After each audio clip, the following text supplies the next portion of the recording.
Ethan Miller never believed a single moment could rewrite the entire course of a man's life.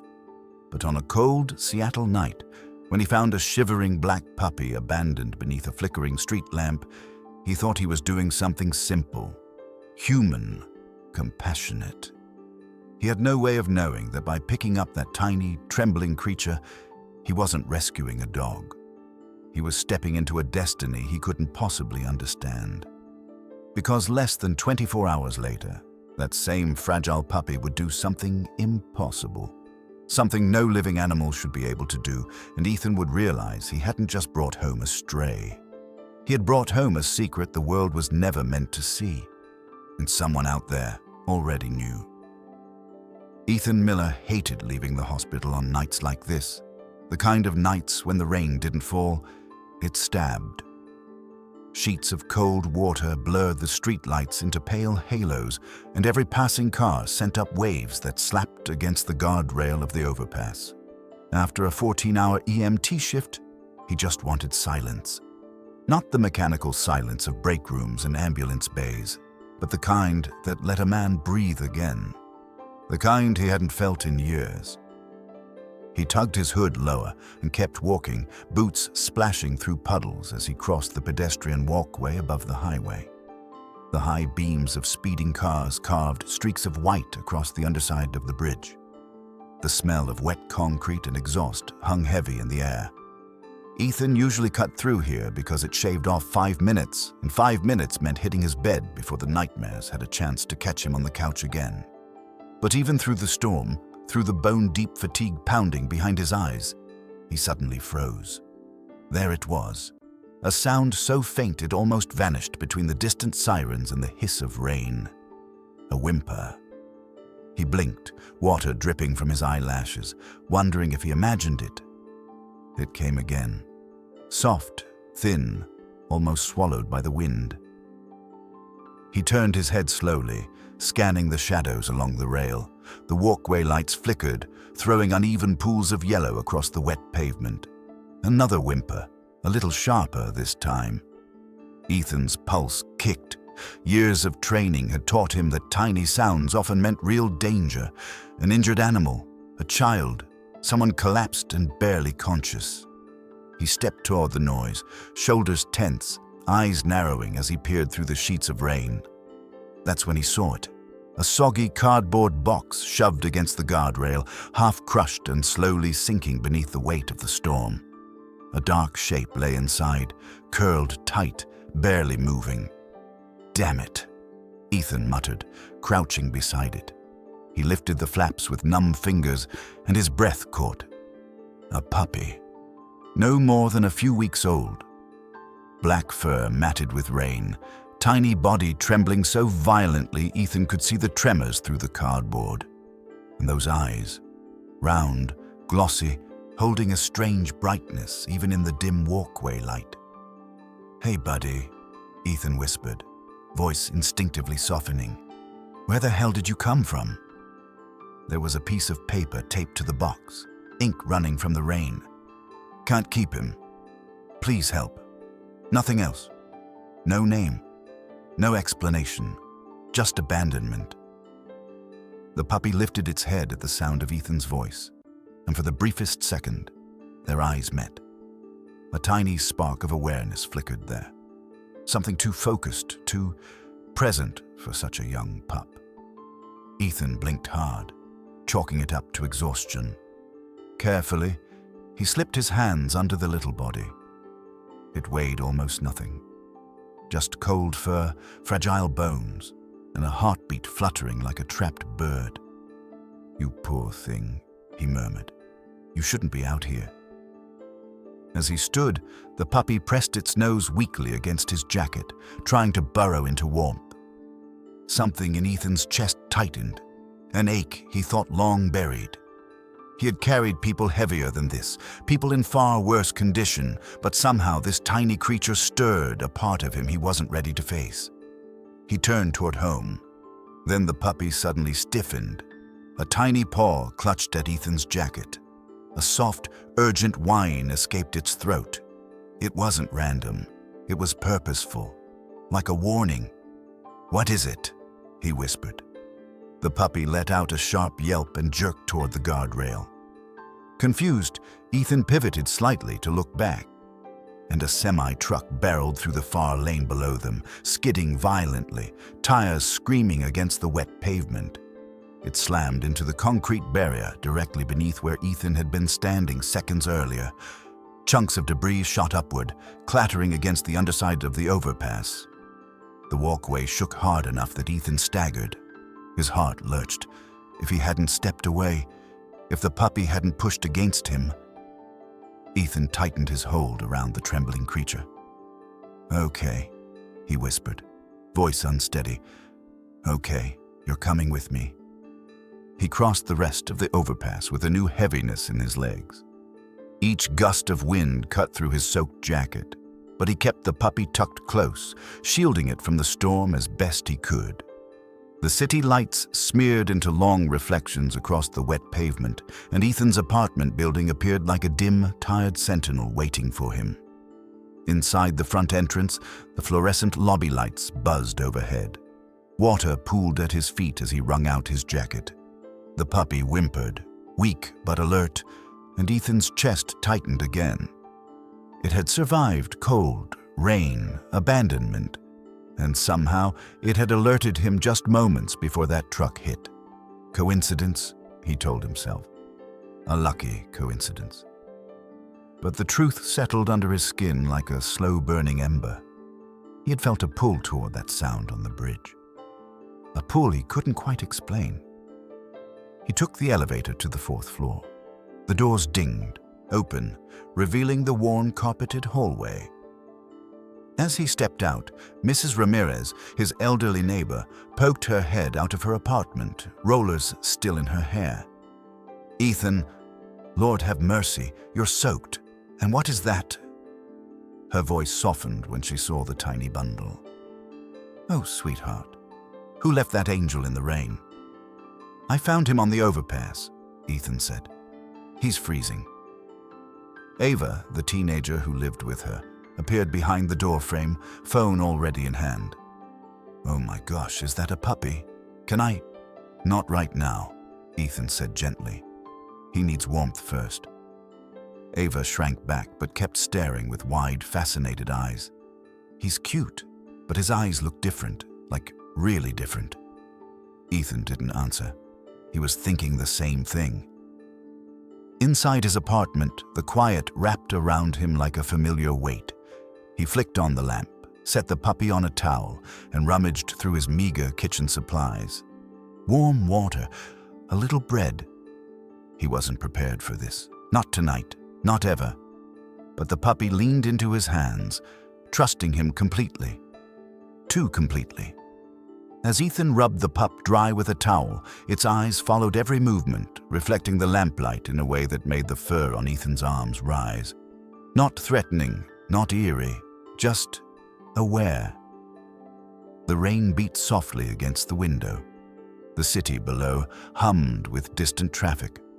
And for the first time in years, Ethan didn't feel entirely alone. He scooped the puppy into his arms again. "You need a name," he murmured. "Something fitting for a little survivor." The puppy blinked slowly, almost as if listening. "Scout," Ethan said. "Yeah, Scout works." The puppy nestled against his chest as though agreeing.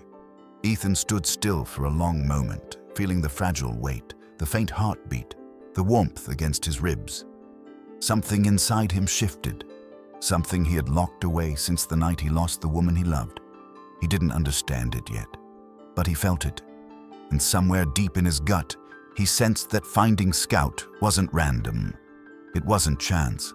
It was the beginning of something he couldn't name.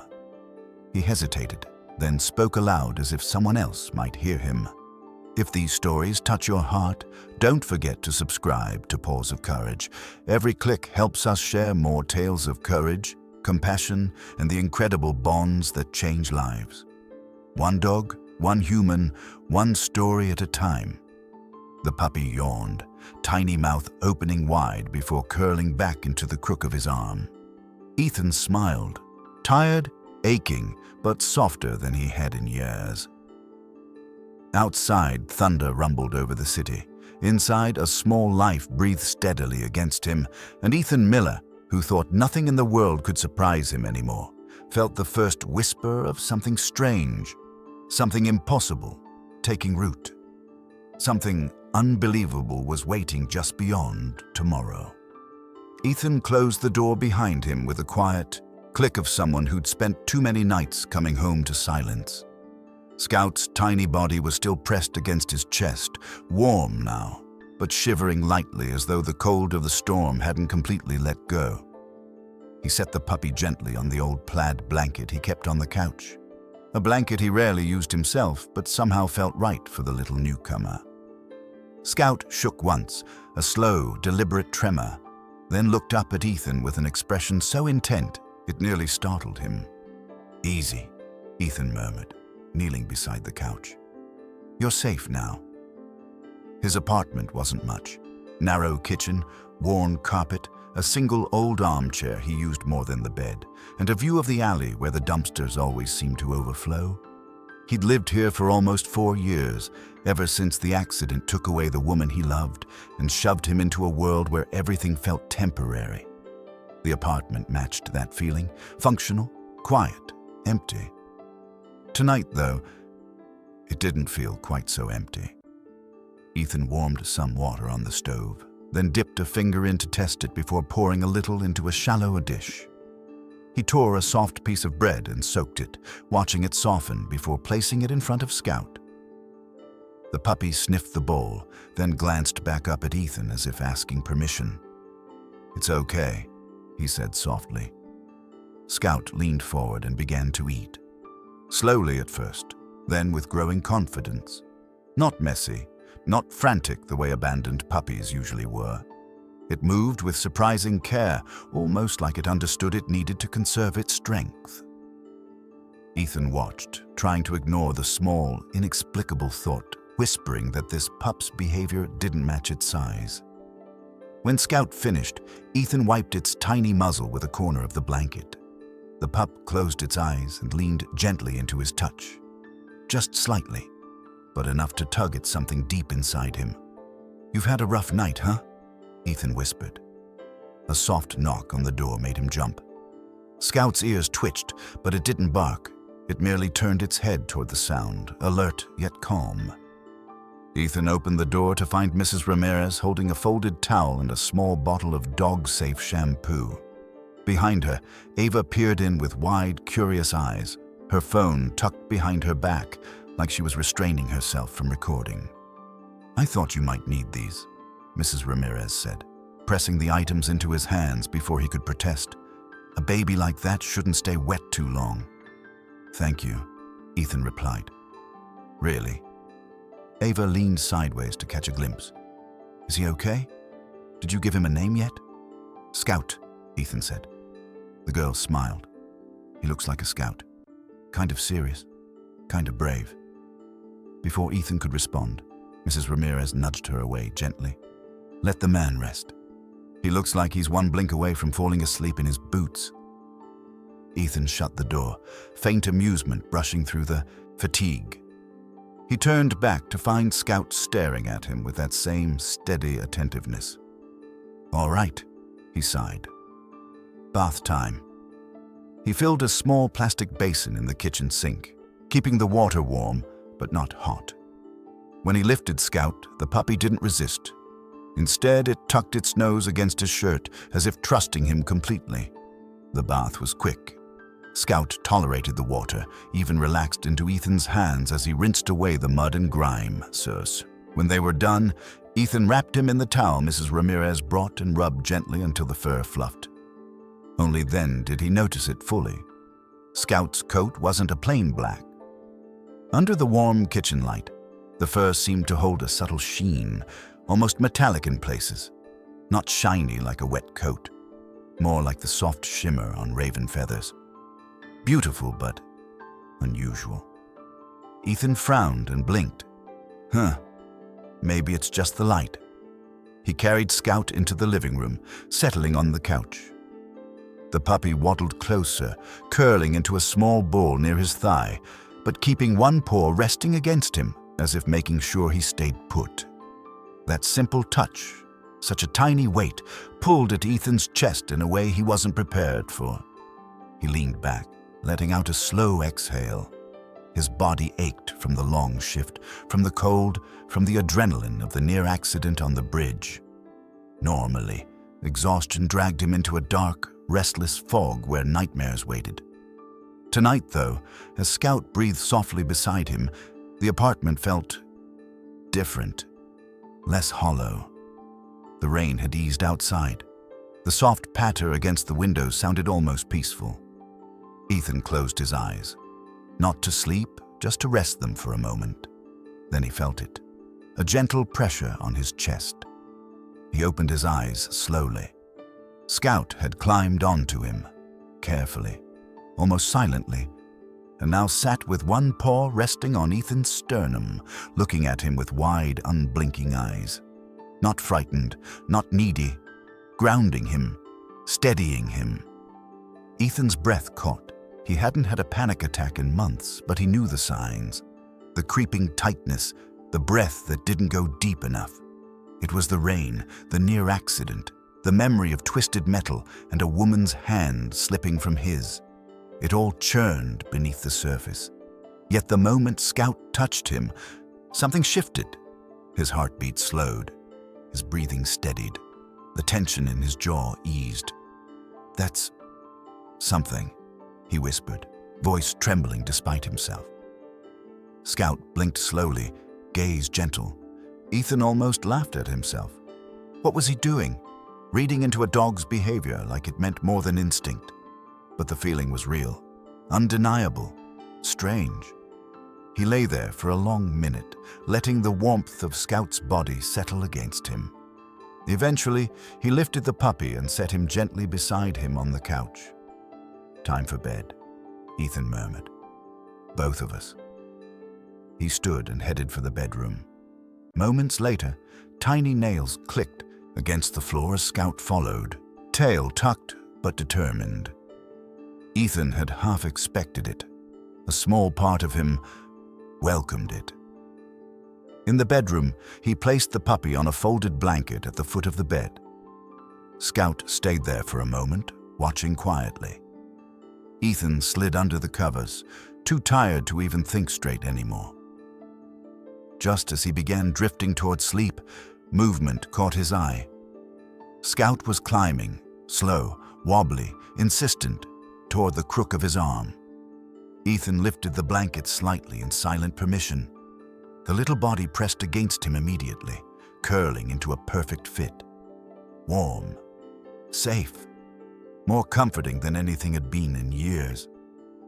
Ethan's breathing deepened. His eyes grew heavy.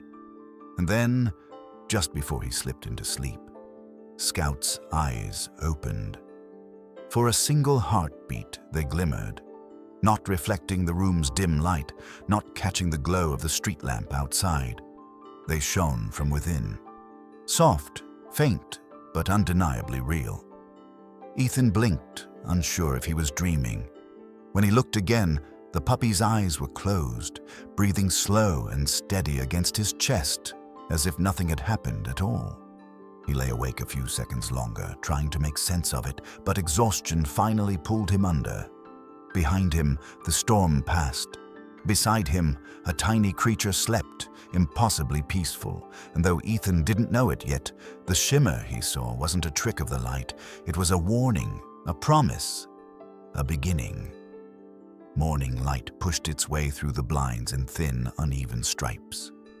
Ethan wasn't sure what had woken him.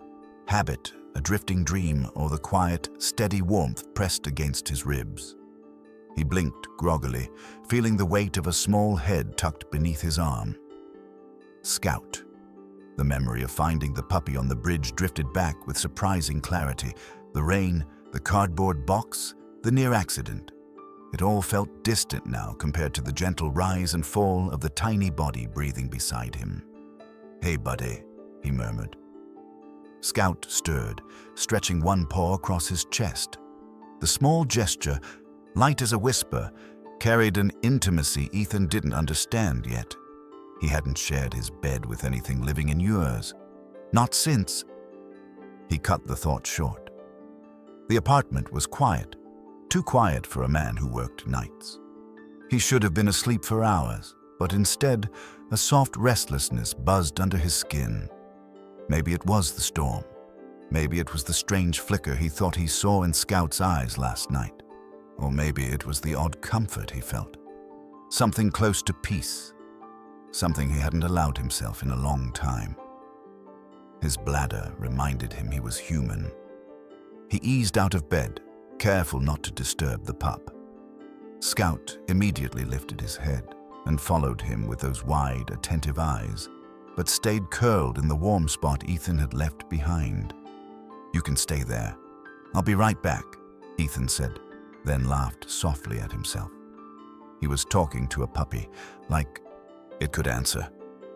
When he returned to the room, Scout was already on the move, not wobbling, not stumbling the way a young pup should. Instead, he walked with surprising control toward him. Ethan froze. "How'd you get down from the bed?" he whispered. The bed was high. Too high for a puppy that small to jump without falling, but Scout stood there proudly, tail giving a small, gentle wag, as if to show him there was nothing to worry about. "You're something else," Ethan murmured, scooping him up. "Let's get you breakfast." He carried the puppy into the kitchen, still feeling that odd twinge in his chest, the mix of worry, wonder, and something he couldn't quite name. He set Scout on the floor and reached for a shallow bowl. "Warm water and bread again, until I can get you real food." As he prepared the small meal, Scout sat quietly beside him, not playful, not restless, just watching, listening. The kettle clicked off. Ethan poured some warm water, tore another piece of bread, and soaked it until soft. He set the bowl down. Scout approached with that same careful precision from last night. Sniffing, testing, then eating cleanly. Not a splash. Not a crumb scattered. Ethan crouched beside him, studying the way the tiny pup moved as if every motion had intention behind it. "You don't act like a puppy," he whispered. Scout paused mid-bite and looked up, eyes catching the light in a way that made Ethan's breath hitch. Not glowing, not like last night, but holding something too focused for a creature barely old enough to walk. As Scout returned to eating, a faint sound caught Ethan's attention. A soft hiss. He frowned. It wasn't loud, barely noticeable over the hum of the refrigerator. He leaned closer to the stove. "Gas?" he muttered under his breath. He checked the knobs. All off. The pilot light looked fine. Maybe the building's aging pipes were acting up again. He had half a mind to call maintenance later, but exhaustion pulled at him, reminding him he'd been awake far too long. He turned back toward Scout. The puppy had stopped eating. Ethan straightened. "Hey, you okay?" Scout backed away from the bowl, ears alert, body stiffened. Then he let out a sharp, high bark. His first bark since Ethan had found him. The sound was piercing, almost urgent. "What is it?" Ethan asked. Scout barked again, louder, then sprinted toward Ethan, nipping lightly at his pajama pants, tugging, pulling with surprising force. "Whoa, easy, what?" The puppy didn't let go. He tugged again, then darted toward the stove, barking in short, frantic bursts. He looked back at Ethan and barked once more, as if insisting on something. Ethan stared, confused, until the faint hiss grew louder. He knelt down, sniffing. This time the smell reached him, faint but unmistakable. Gas. His blood ran cold. "This can't be," he murmured, checking the stove again. Still off. Completely off. The smell wasn't coming from his apartment. It was coming from somewhere else. Somewhere behind the wall or below it. Scout barked again, backing away from the stove with a low whine. A second later, the fire alarm in the hallway shrieked to life. Ethan jumped. Doors slammed open around the building. Someone shouted downstairs. Heavy footsteps pounded up the stairwell. "Oh my God, is it gas?" a voice cried from the hallway. Ethan scooped Scout up and rushed toward the door, flinging it open just as smoke seeped from the stairwell vents. The air thickened with panic, neighbors spilling into the corridor in robes and slippers. Mrs. Ramirez clutched Ava's arm as they hurried out of their apartment. Ava pointed at Scout, eyes wide. "Wait, did he warn you? I heard barking." Ethan didn't answer. The smell was stronger now, drifting up through the hallway. People were covering their noses, coughing, shouting down the stairs to hurry. Through the chaos, Scout remained eerily calm in Ethan's arms, but his eyes were fixed on something beneath them, something Ethan couldn't see. Then a fireman burst through the stairwell door. "Everyone out, now! Gas leak in the first-floor unit. Sparked near the oven.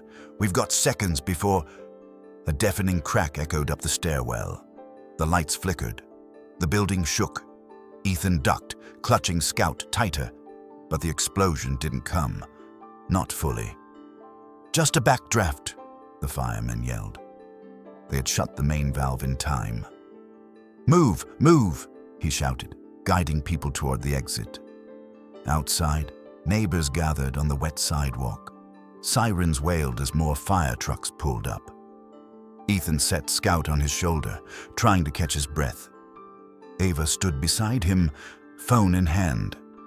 "I got a bit of what happened inside. Scout barking, dragging your pant leg. It was like he knew before the alarms." Ethan stared at the puppy. Scout looked back, paw resting lightly against Ethan's collarbone. "You saved us," Ethan whispered. A fire captain approached, wiping sweat and soot from his forehead. If anyone had stayed asleep another minute. "Well, it's good someone noticed early." Someone. Ethan swallowed hard. Not someone. Some tiny, shivering creature he'd found on a rainy bridge. A creature who had now saved him twice in less than 12 hours. As the crowd murmured and the last flames were brought under control, Scout pressed his head against Ethan's neck, as though anchoring him again. Ethan held the puppy close, the truth settling over him like a weight he wasn't ready for. Something unbelievable had happened that morning, and deep down, he knew this was only the beginning. The apartment building still smelled faintly of burned wiring when Ethan returned later that afternoon. Fire crews had aired the place out, patched what they could, and assured everyone the danger was gone. But Ethan's nerves weren't ready to believe them. He'd nearly watched the place go up in flames. If Scout hadn't warned him, he didn't want to finish the thought. Scout trotted ahead of him as they stepped into the apartment. Calm, steady, almost surveying each corner as if checking for lingering danger. Ethan watched him closely, too closely. Ever since the morning's chaos, one question gnawed at him. How did Scout know? Ethan kicked off his soaked shoes and crouched to Scout's level. "You weren't just barking," he whispered. "You were trying to tell me something." Scout sat, tail thumping softly against the carpet, head tilted as though listening to every word. "I don't know what you are," Ethan continued, exhaling slowly. "But you're not like any dog I've ever seen." Scout blinked, then pressed a tiny paw against Ethan's knee. That simple gesture, gentle, intentional, sent an unexpected warmth through Ethan's chest. He stood, rubbing a hand over his tired eyes. "All right, let's try to have a calm day for once." But the day was anything except calm. It started with the phone. Ethan was in the kitchen washing his one decent coffee mug when he felt a strange shift behind him, a subtle tension, like a room holding its breath. Scout, who had been curled near the couch, suddenly lifted his head. His ears perked, his body stiffened. Before Ethan could ask what was wrong, his phone buzzed loudly on the counter. Scout had reacted seconds before it rang. Ethan frowned. "You knew that was coming?" The puppy let out a soft chuff, as if answering. He answered the call, dispatch, asking if he could fill a night shift. He declined. He needed rest, and he needed time to figure out what was happening under his own roof. After he hung up, Scout walked over and sat at his feet, staring up at him. "That's twice today," Ethan said. "First the gas, now the phone. What else do you know before it happens?"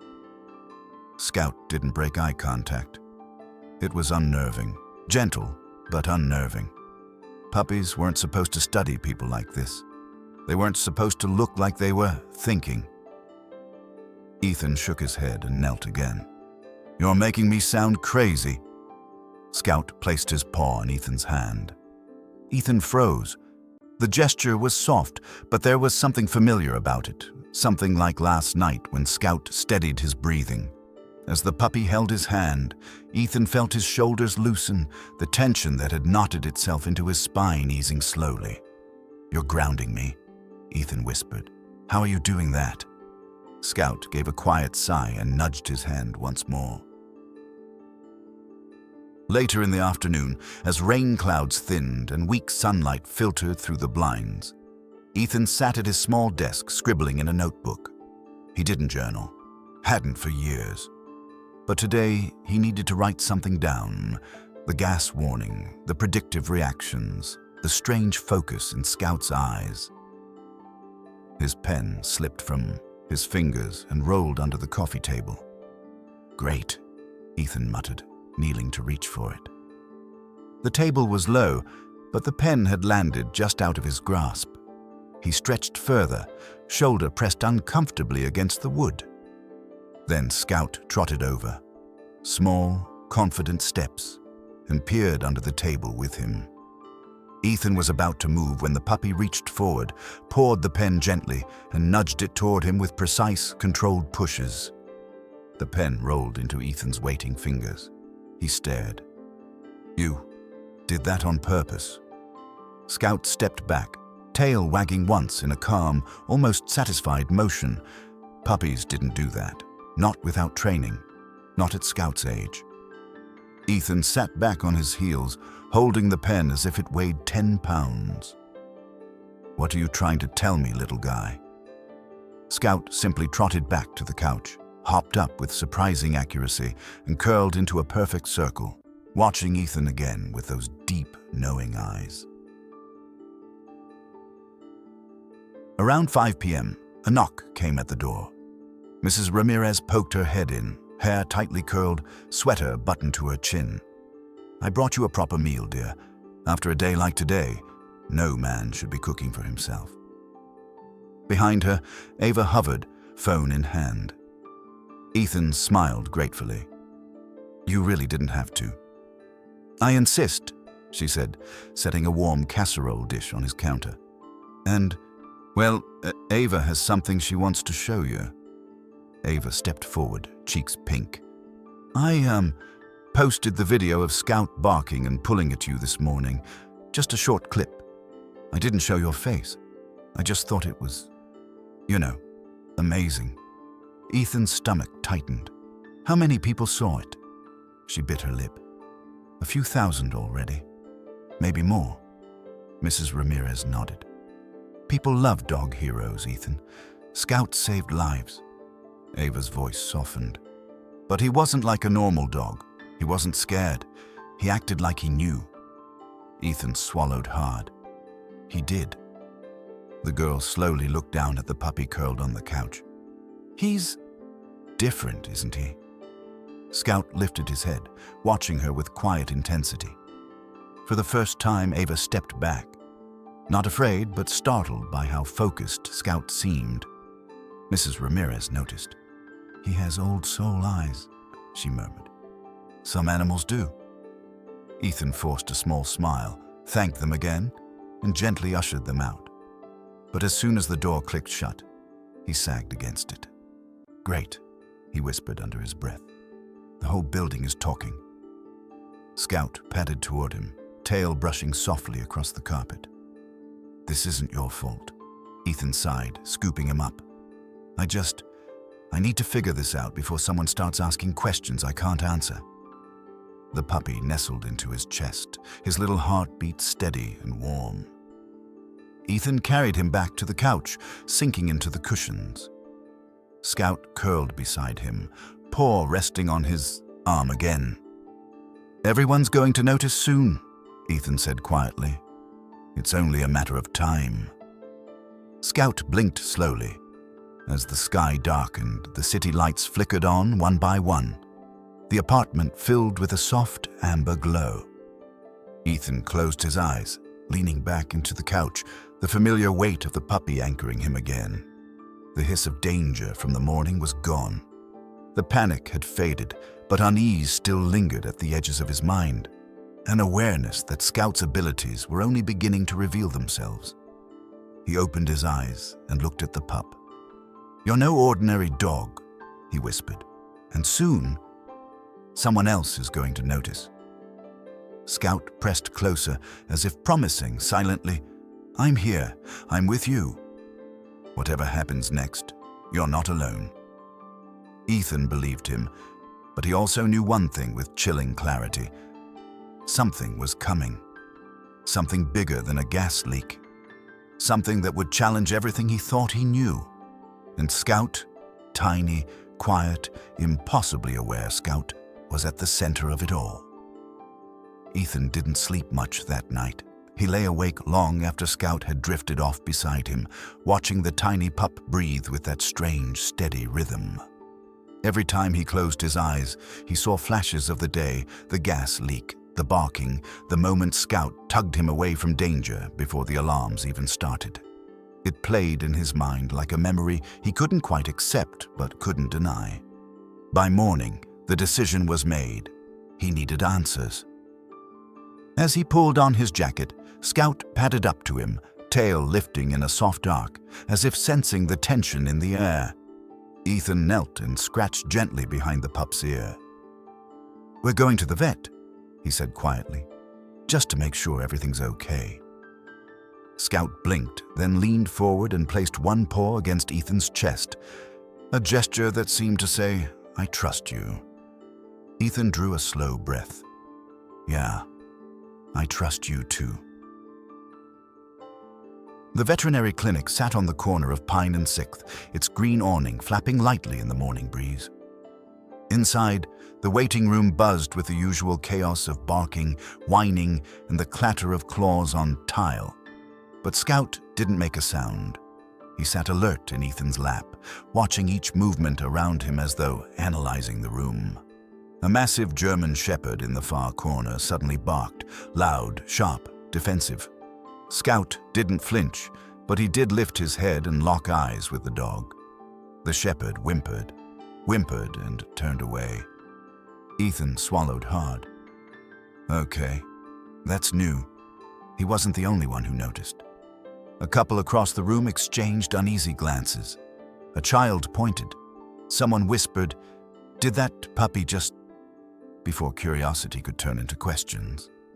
A door opened. "Ethan Miller," called a warm voice.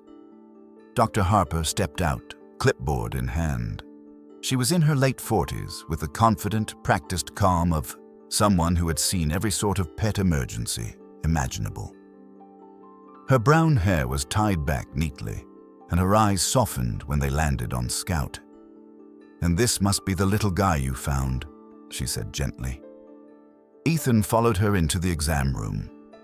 The moment the door closed behind them, the noise of the lobby faded into a muffled hum. Dr. Harper set her clipboard down. "Tell me everything." Ethan hesitated only a second before recounting it all. The overpass, the strange awareness, the gas leak, the predictive reactions, even the way Scout seemed to steady his breathing. He left out only one thing, the moment the pup's eyes flickered with an inner glow. He wasn't ready to say that out loud yet, not even to himself. Dr. Harper listened without interrupting, her eyes steady, her brows drawing together in increasing curiosity rather than disbelief. "Well," she said finally, "let's start with a standard exam." She lifted Scout carefully onto the metal table. The puppy didn't squirm, didn't fuss. He simply watched her, head slightly tilted, as if assessing her with the same calm intelligence he showed Ethan. Dr. Harper checked his ears first. No infection, clean as can be. She checked his mouth. Then she stopped. "Oh my," she whispered. Ethan stiffened. "What? What's wrong?" "Nothing wrong," she said slowly. "But these canines, they're sharper than normal and shaped slightly differently." She angled Scout's head so Ethan could see. His tiny teeth did look unusual, more pointed, more developed than a puppy his age should have. She moved on. When she placed her stethoscope on Scout's chest, her eyebrows shot up again. "His heartbeat," she murmured. "It's incredibly strong for a pup this small, far above average, but not irregular, just powerful." Ethan felt the back of his neck prickle. Powerful. Unusually so. She checked his limbs next, bending each with gentle pressure. Flexibility's excellent. Too excellent, actually. Puppies don't normally have this kind of muscle response yet. Scout stayed calm through everything, observing both of them with that unnerving focus. Finally, Dr. Harper reached for a small metal reflex hammer. "I just want to test his reaction time," she explained. She held the hammer above the table, just a few inches, and let it drop. It didn't hit the table. Scout moved. Fast, a blur of motion, a snap of a paw that caught the falling hammer before it landed. Dr. Harper gasped. Ethan's breath froze in his chest. The hammer clattered onto the table only after Scout gently released it. "That," Dr. Harper whispered, hand against her chest, "is not possible." Ethan swallowed hard. He's done things like that before. She stared at Scout in awe, not fear, an expression Ethan hadn't expected. After a long pause, she spoke softly. "Ethan, I've studied animals for over 20 years. I've seen genetic anomalies, rare breeds, developmental quirks, but nothing like this." Ethan waited, a knot forming in his stomach. "This isn't just intelligence," she continued. "It's instinct, precision, reflexes far beyond natural." Scout looked up at her, unbothered. "I can't explain this," she admitted. "Not yet, but I do know one thing for certain." Ethan leaned forward. "What?" Dr. Harper met his eyes.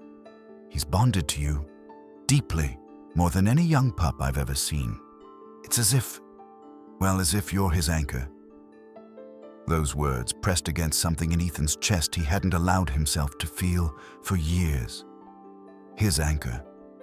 She hesitated, then added quietly, "And Ethan, if anyone else sees what I just saw, they won't react the way I did." He stiffened. "What do you mean?" "There are research labs. Private ones that will want to examine a pup with abilities like this. Study him. Keep him. Maybe for years." Ethan's blood ran cold.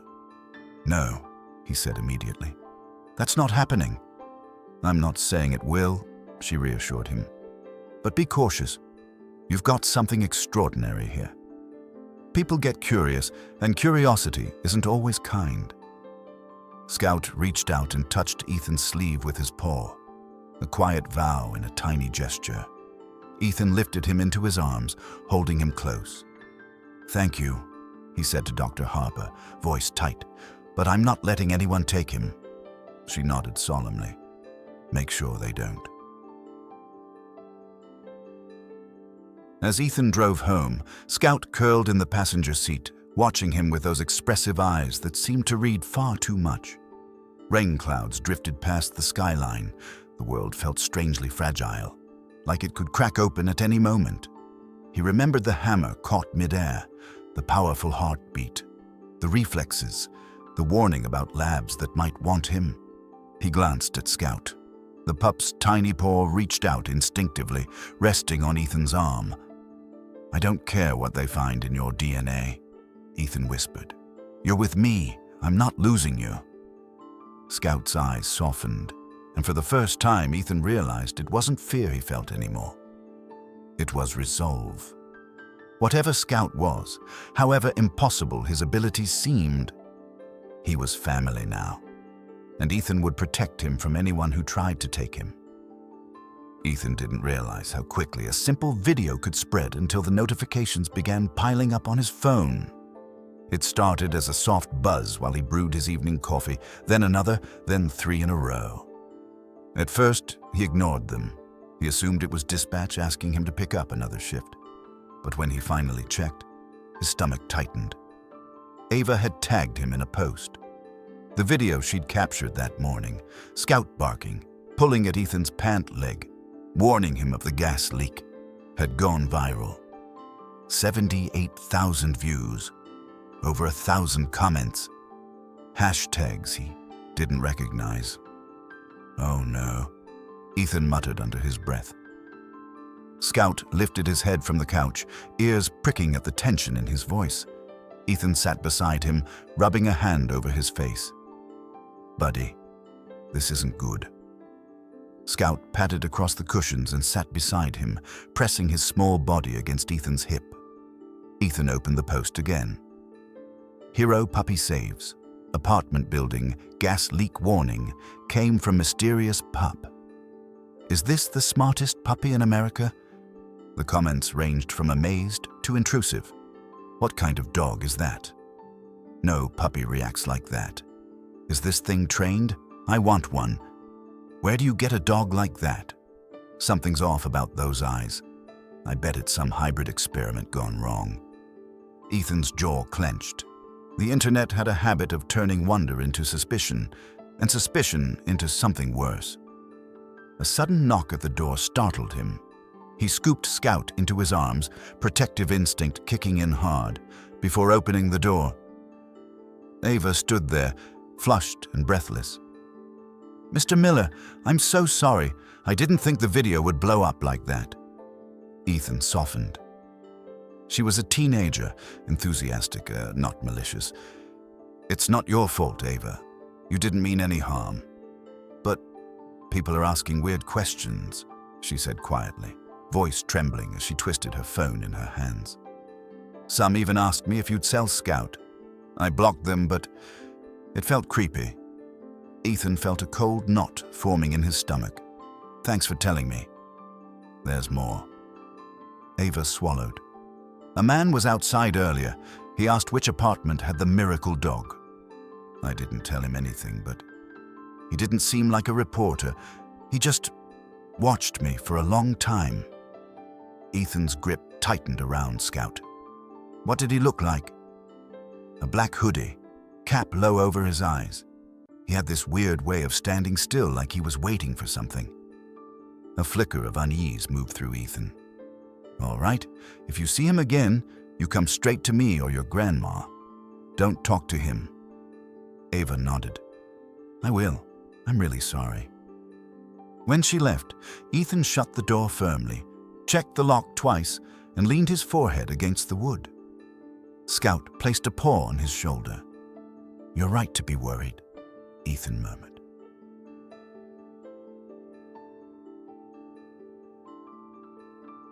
The next day didn't bring relief. It brought more attention. A local news station emailed him. A popular YouTube channel requested an interview. A pet brand offered him money to feature Scout. But the most unsettling message came from a sender he didn't recognize.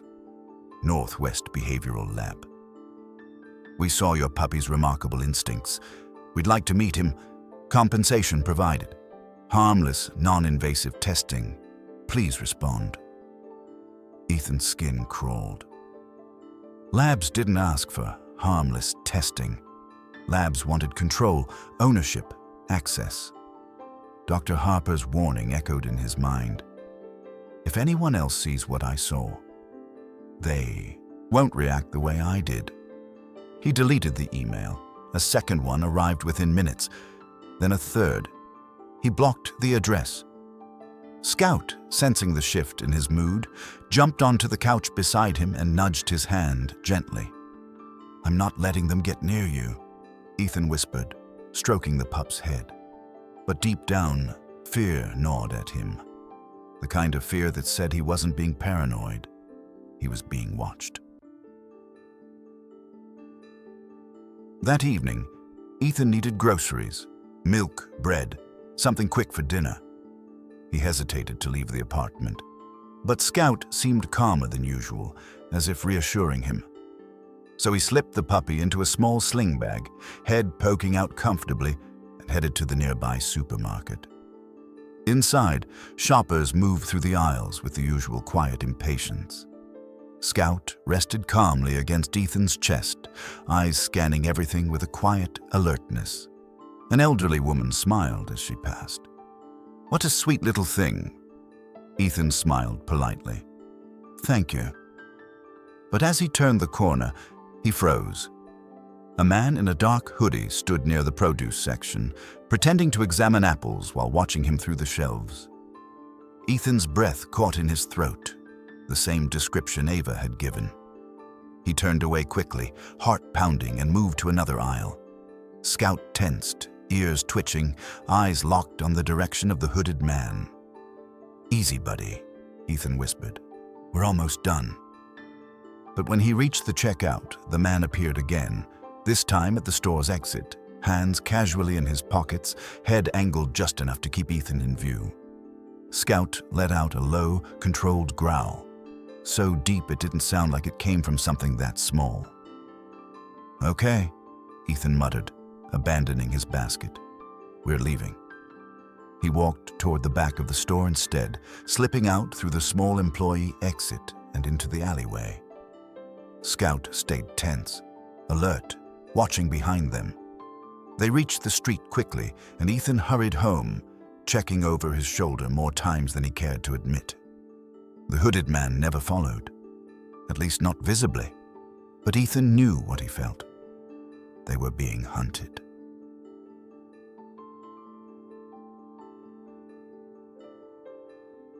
At home, Ethan locked the door, latched the chain, and pulled the curtains closed. He slumped onto the couch, Scout curled tightly in his lap. "This is bad," Ethan whispered. "Really bad." Scout nudged his chin with a tiny nose. "You're just a puppy," Ethan said, voice cracking more from emotion than exhaustion. "You don't deserve this." Scout lifted his paw and placed it on Ethan's chest, the now familiar gesture that felt like a promise that said, "I'm here. I'm not afraid. Don't be afraid for me." Ethan blinked back a sting of emotion. "I don't know how you do that," he said softly, "but I'm not letting anyone take you." Scout curled deeper into his lap. Outside, footsteps echoed faintly in the hallway. Slow, measured, heavy. Ethan held his breath. Scout lifted his head, ears perked sharply. The footsteps paused outside his door. A long silence. Then, soft scraping, metal tapping lightly against the doorframe. Ethan's blood froze. After several tense seconds, the footsteps resumed, fading down the hallway. Scout pressed tightly against Ethan, trembling slightly, not from fear, but from readiness. Ethan swallowed. This wasn't just attention anymore. This was pursuit. And tonight, as Scout leaned against him, Ethan understood one truth with absolute clarity. Whatever was coming, Scout had sensed it long before he had. The next 48 hours passed in a blur of unease. Ethan went to work, but he moved through his shifts mechanically, his mind looping the same thoughts. The hooded man, the scraping at his door, the lab emails, Scout's strange instincts. Every time he returned home, he double-checked every lock. Scout stayed close, never wandering far from his side, as if he understood the danger better than Ethan did. By the third night, Ethan was physically exhausted but wired from worry.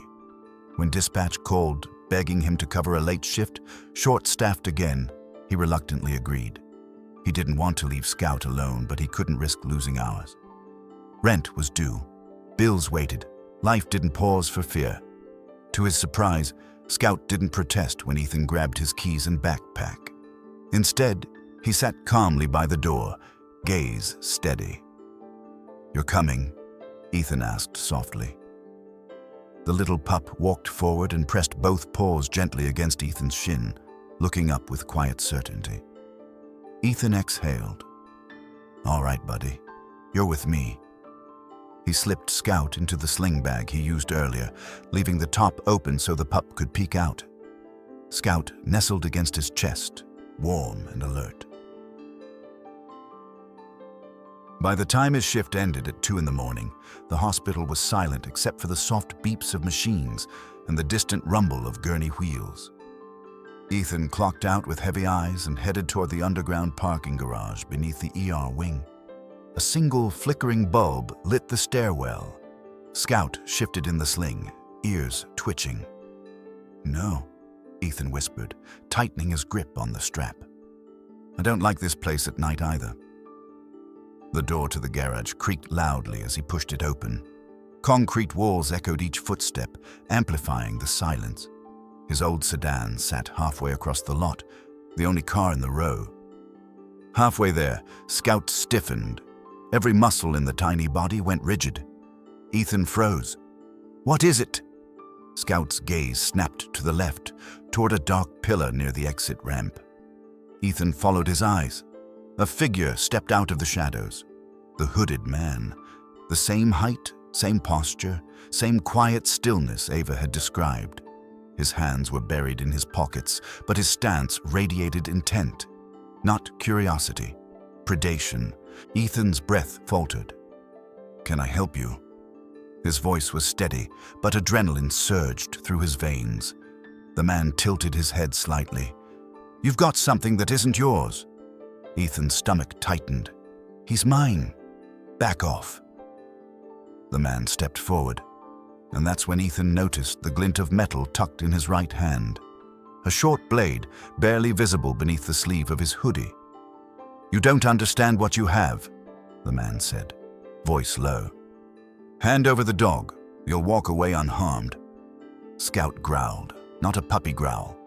Something deeper, older, impossible for a body so small.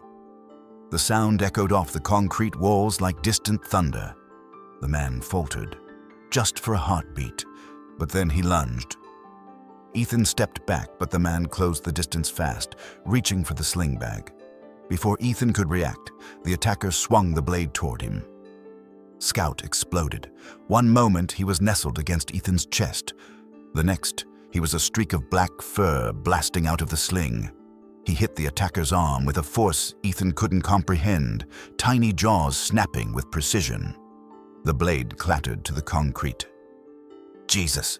the man shouted, stumbling back. Scout wasn't done. He landed lightly, then darted sideways as the man swung blindly.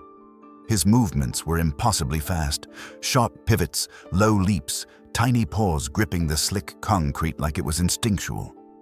The man cursed and lunged again, trying to grab the pup. Scout jumped, straight at his wrist. The man yelped, dropping the second object he had concealed. It slid across the garage floor. A syringe. Empty. Waiting. "Oh, God," Ethan whispered. "They're not just watching you.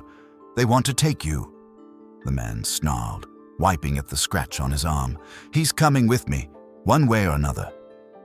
Ethan stepped in front of Scout. "Over my dead body." The attacker reached for the syringe, but Scout was faster. The puppy darted forward, knocking it out of reach, then circled back, herding the man away from Ethan with precise, controlling movements. This wasn't random aggression. This was strategy. A creature protecting its person with unexplainable instinct. The man backed toward Ethan's car, chest rising in panicked breaths. "What the hell is that thing?" he shouted, voice cracking. Ethan didn't have an answer. Scout growled again, eyes fixed on the attacker with an intensity that made Ethan's blood run cold. For a split second, Scout's irises shimmered, not glowing fully, but flickering with the same strange light Ethan had seen in the darkness of his bedroom. The man's face drained of color. He dropped the blade, held his injured wrist, and ran, tripping over himself as he sprinted up the ramp toward the street. His footsteps echoed, then vanished. Silence fell, thick, trembling, heavy with disbelief. Scout trotted back toward Ethan, pausing at his feet before sitting down, breathing fast but steady.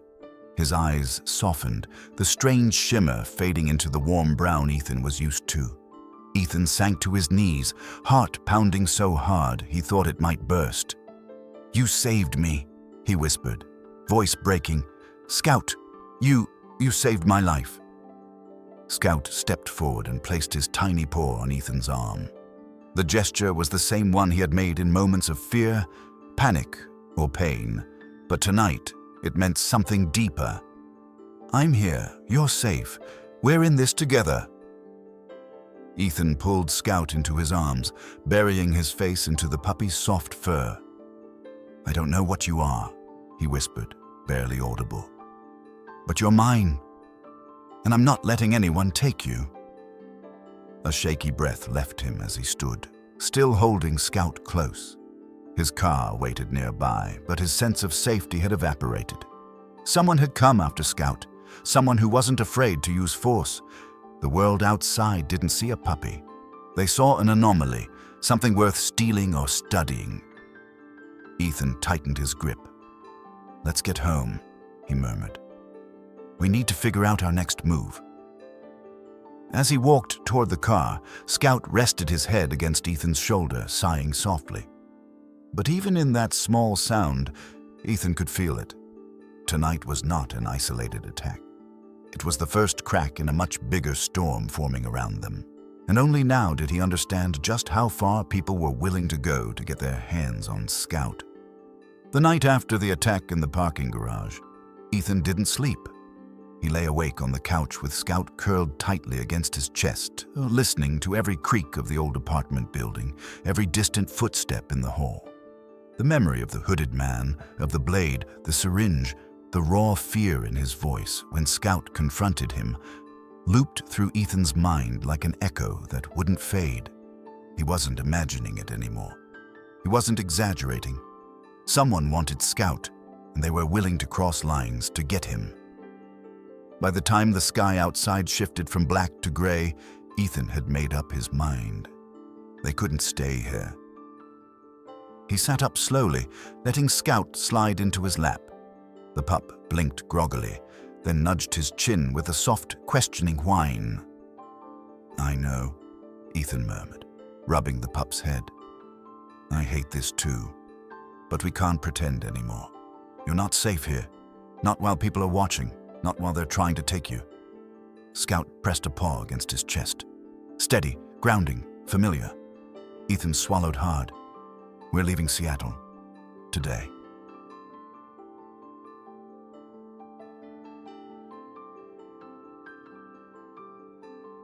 By mid-morning, Ethan began packing.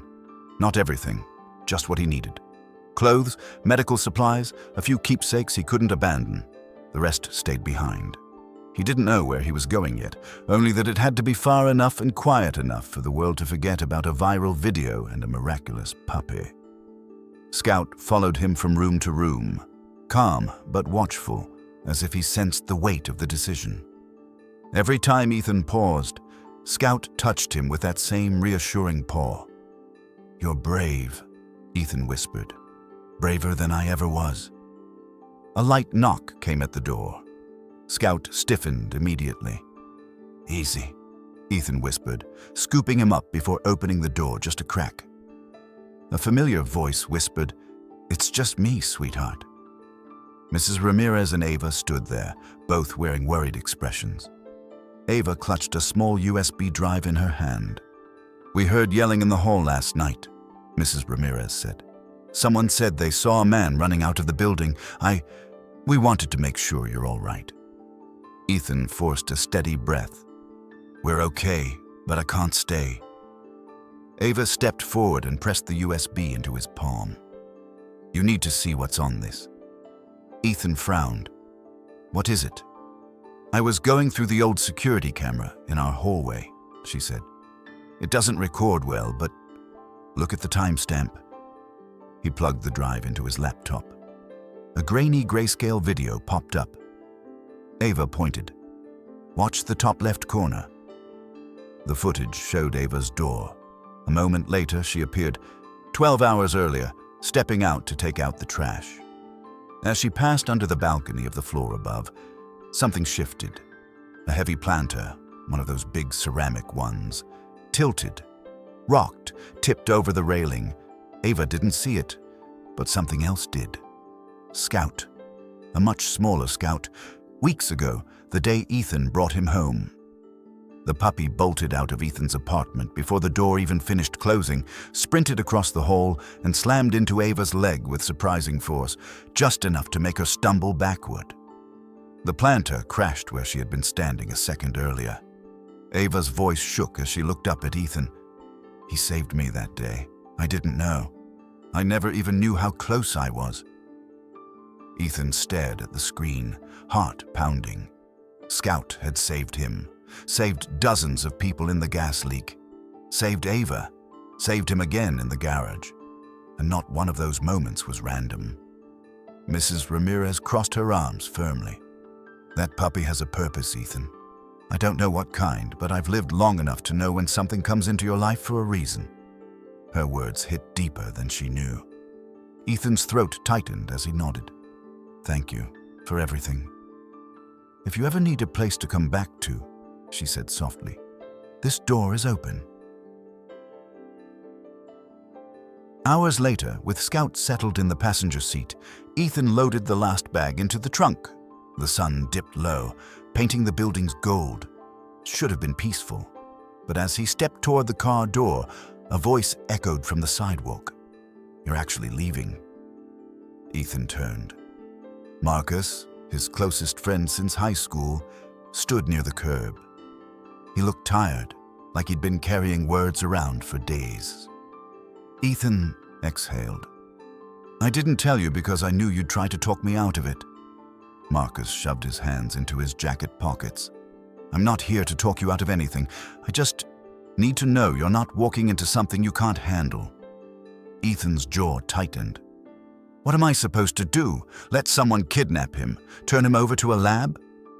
You can't fight everyone, Marcus said quietly. I don't have to, Ethan replied. I just have to protect him. Marcus looked past Ethan to the tiny pup sitting in the passenger seat. He's not normal, Ethan, and that scares me, but... He paused, voice softening. He chose you. Anyone can see that. Ethan stepped forward and pulled Marcus into a tight hug. Thank you. Marcus nodded, eyes glossy. Drive safe, brother, and don't disappear forever. Back in the car, Scout pawed at Ethan's forearm the moment he settled into the seat. You ready? Ethan whispered. Scout pressed close, head under his chin.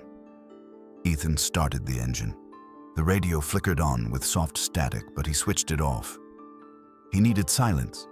He needed clarity. As they pulled out of the parking lot, Ethan glanced at Scout. The pup's eyes reflected the passing lights, calm, aware, steady.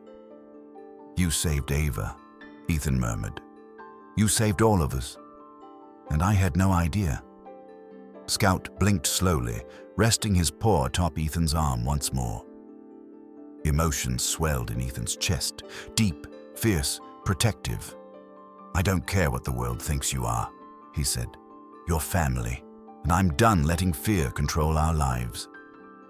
Scout gazed up at him, and for a moment, just a moment, his eyes shimmered softly, like warm embers catching light from within. Not frightening, not unnatural, just alive in a way Ethan couldn't explain. He smiled. Whatever you are, he whispered, we'll face it together. Scout curled against him, letting out a quiet sigh that filled the car with a sense of something Ethan hadn't felt in years. Hope. As the city lights faded behind them and the open road stretched ahead, Ethan felt the weight of the past week settle into a single, clear truth. The unbelievable hadn't been a moment. It wasn't the gas leak. It wasn't the parking garage. It wasn't even the glowing eyes. The unbelievable was the bond forming quietly between man and pup. Something unbreakable, inexplicable, and entirely real. And whatever future waited for them, Ethan finally believed something he hadn't felt in a very long time. They were going to be okay. Together.